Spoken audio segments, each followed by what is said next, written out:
Hello students, welcome to Shiny Max. 9ஆம் வகுப்பு எடுத்துக்காட்டு 7.10 பார்க்கலாம். ஒரு கனச்செவ்வகத்தின் நீளம், அகலம் மற்றும் உயரத்தின் விகிதம் 7:5:2 என்க. அதன் கன அளவு 35,840 சென்டிமீட்டர் கியூப் எனில் அதன் பக்க அளவுகளை காண்க. நம்மள இங்கே என்ன கொடுத்துருக்காங்கன்னா கனச்செவ்வகத்தோட நீளம், அகலம், உயரம் இதை விகிதத்தில் தந்துட்டாங்க. சரிங்களா? அப்புறவு அதோட கன அளவும் கொடுத்துட்டாங்க. இப்போ என்ன கண்டுபிடிக்கணும்னா நம்மளுக்கு விகிதத்தில் தந்திருக்கதை நார்மல் மதிப்பாக மாற்றணும். அவ்வளோதான்.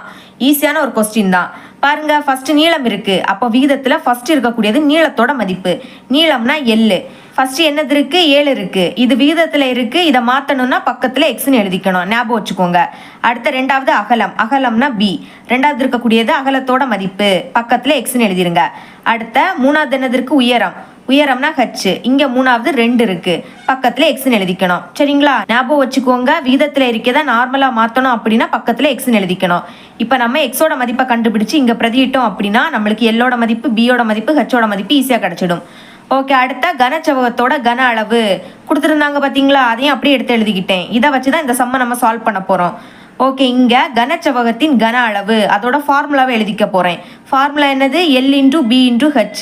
இந்த சைடு 35,840. மதிப்பை பிரதியிடலாம். L இப்போதைக்கு 7x அப்படின்னு எடுத்துக்கிட்டோம். இன்டூ B 5x அப்படின்னு எடுத்துக்கிட்டோம். இன்டூ H 2x அப்படின்னு எடுத்துக்கிட்டோம். இந்த சைடு 35,840. ஓகே, ஃபர்ஸ்ட் நம்பரை பெருக்கலாம். 7 5 35. 35ஐயும் 2ஐயும் பெருக்குனா 70. அடுத்த பாருங்க, எக்ஸ் இருக்கு. ஒரு வாட்டி எழுதிருங்க. எக்ஸ் 3 வாட்டி இருக்கிறதுனால அடுக்குல 3ன்னு எழுதிக்கணும். இந்த சைடு 35,840.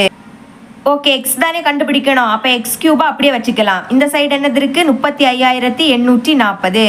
இங்கே 70 பெருக்கல்ல இருக்கு. சமத்துக்கு இந்த பக்கம் வந்துன்னா வகுத்தலா மாறிடும். அப்போ டிவைடட் பை 70 கேன்சல் பண்ணலாம். 0வும் 0வும் கேன்சல் ஆயிடும். இனி 7ஆம் வாய்ப்பாடு கேன்சல் பண்ணலாம். 4 7 7, I 7 35, திரும்ப 4 7 7.